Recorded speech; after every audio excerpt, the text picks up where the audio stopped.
Hello guys, today we're gonna learn how to play chess, and these are how the pieces are. So there are 1, 2, 3, 4, 5, 6, 7, 8 pawns, 2 knights, 2 rooks, 2 bishops, and 1 king and 1 queen. So I'm gonna tell you how they move and tell you a little bit more, okay? So this is how they look.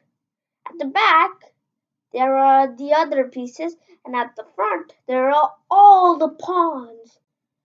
First, here at the starting, there's the rook, then the knight, and then the bishop. And then on this side, there's the rook, the knight, and then the bishop again. And then if you're on this side, it's the queen next, and if you're on this side, it's the king next. Have you guys noticed that the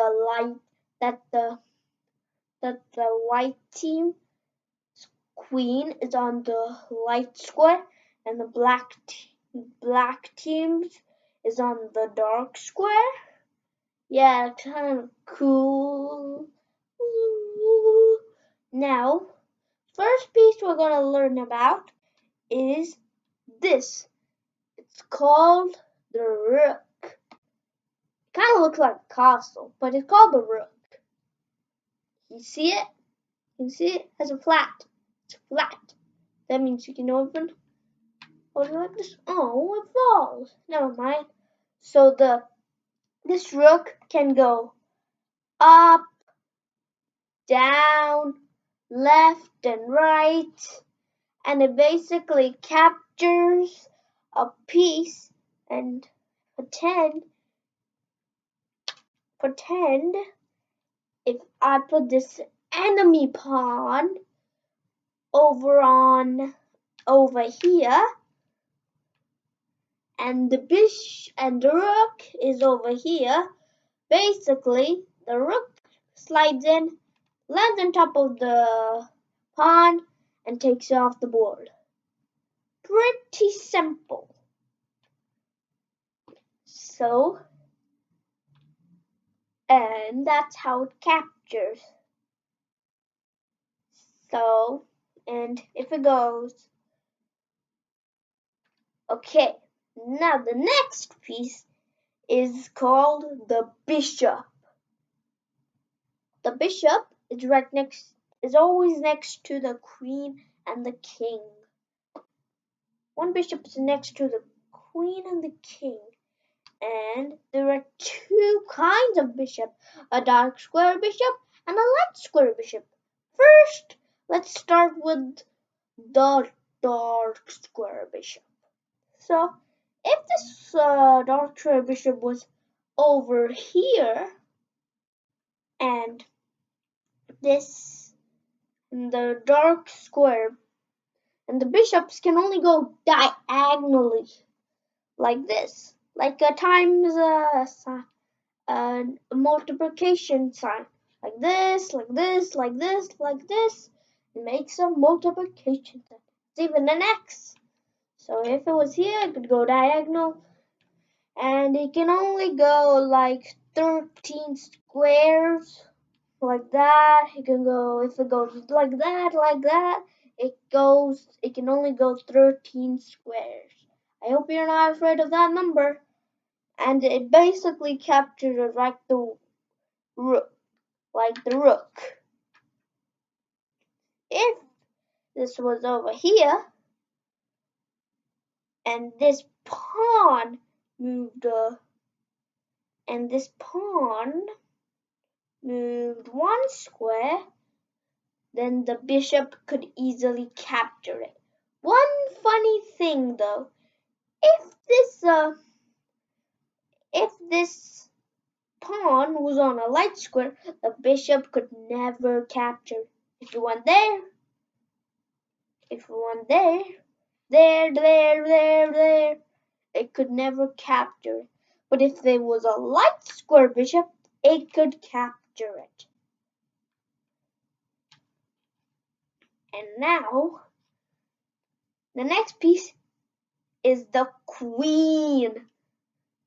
Look, the queen. She's not wearing a crown, but she might wear a crown on your chessboard, but she's not. She just have a little dot on her. Too bad. So, the queen, if you could melt a bishop and a rook together, you would produce a queen. The queen has the ability to go up, down, left, right, and also diagonally. If this enemy pawn was here and the queen was here, the queen would have many ways to get there. She could go down, then like this. She could go like that and like that. Then she could go like, she could go down.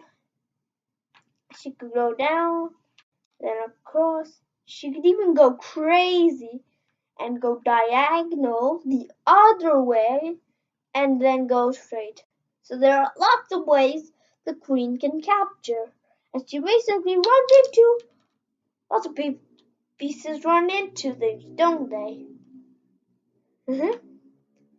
Next piece is the king. He's kind of like a grandpa. He doesn't look like a grandpa, but he's a grandpa. So, well, you can make melt a rook and a bishop together and produces a king. The king only goes one square. It can go one square up, one square down, one square left and right, one square diagonally, but still one square. He's not that powerful beast. He's not a powerful beast. It's like he has a force field around him. And the king can capture, but if it captures and it's the king, you have to try and protect the king. If the king is like gone and it's off the board, then your team has lost. But then if this king was here and this queen was over here and it was black's turn, the queen could go forward and capture the king, and then the white team lost.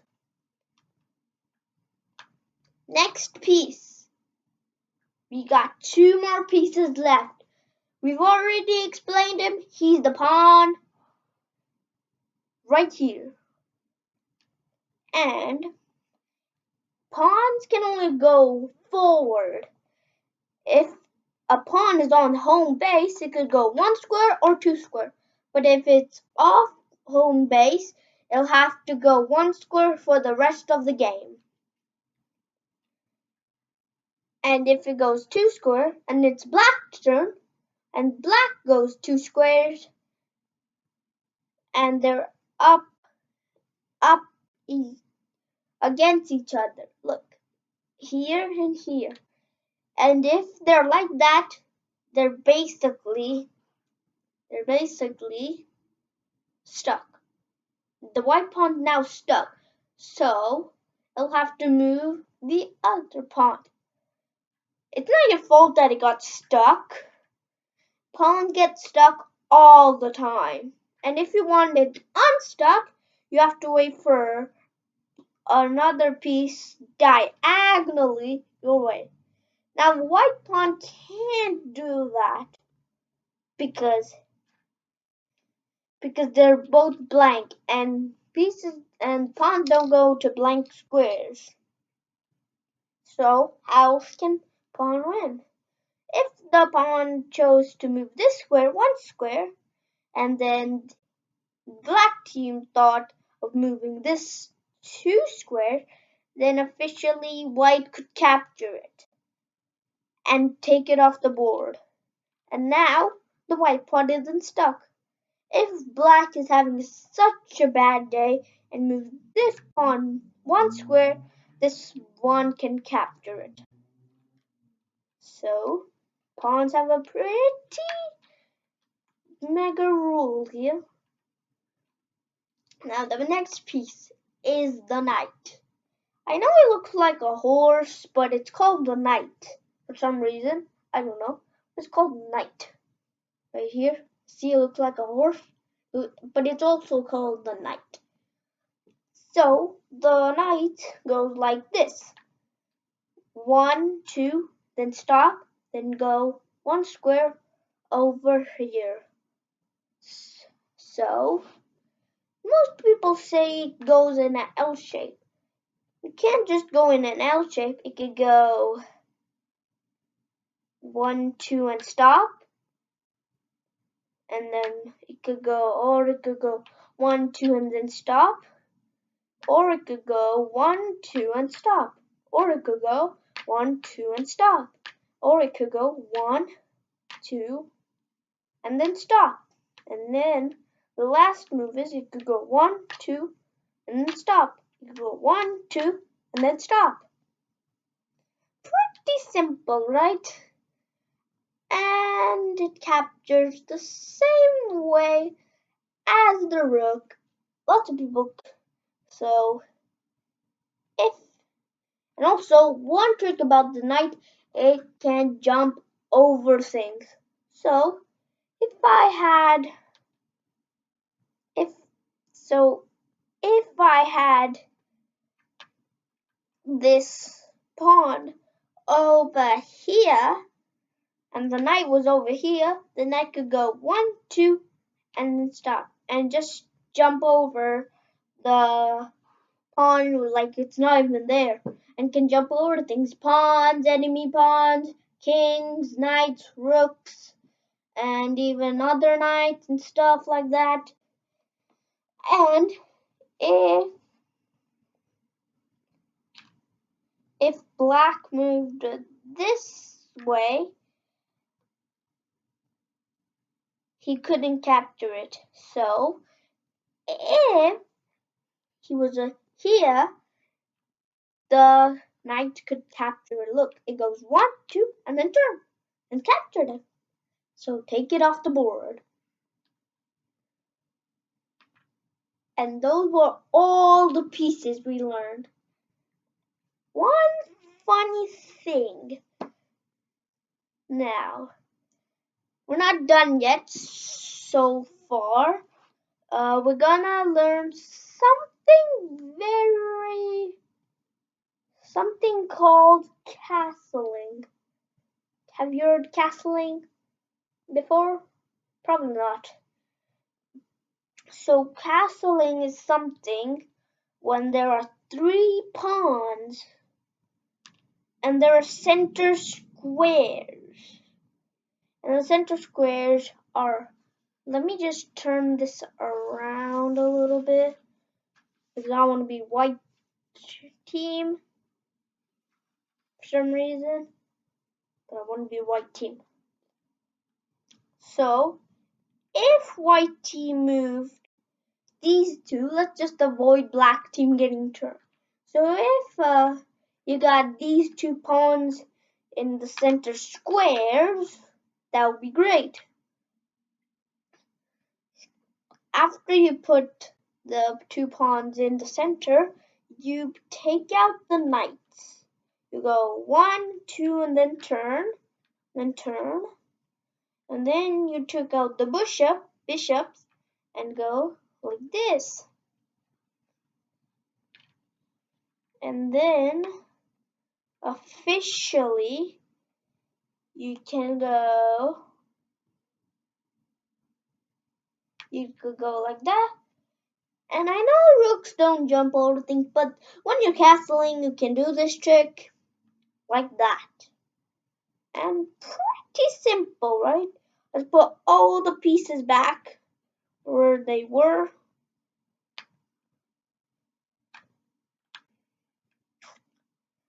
And another thing is called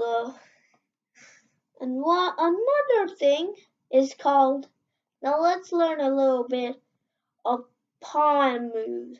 So if the rook and the bishop over here won't here, and the pawn goes 2 squares on the first go, and goes 1, 2, 3, 4. Again, I'm giving black any turns, and it ends up here. Then you can officially get a piece that has been off the board, and you can be the piece. But I don't know if you got all the pieces and you get to the other side. I don't know what happens. But let's pretend that our rook was gone, and a knight was gone, and a queen was gone, and you could choose which one you want. You could be a queen, you could be a knight, and you could be a rook, because those are off the board. You can choose. And most of the times you would like to be the queen.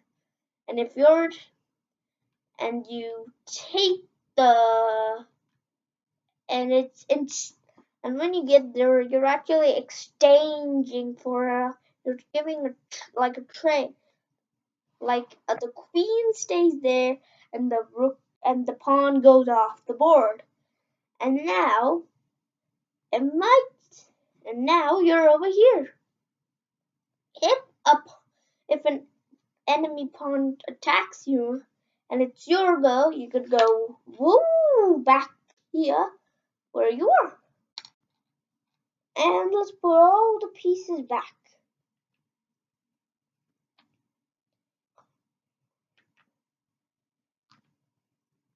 And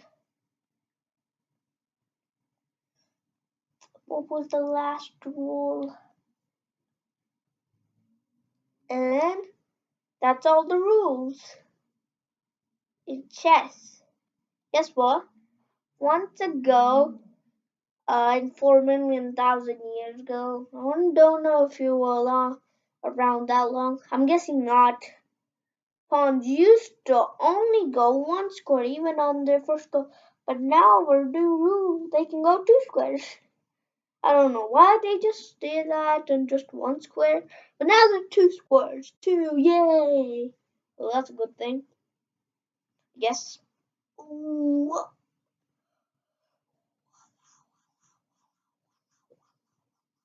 So that's the end of our video. Bye.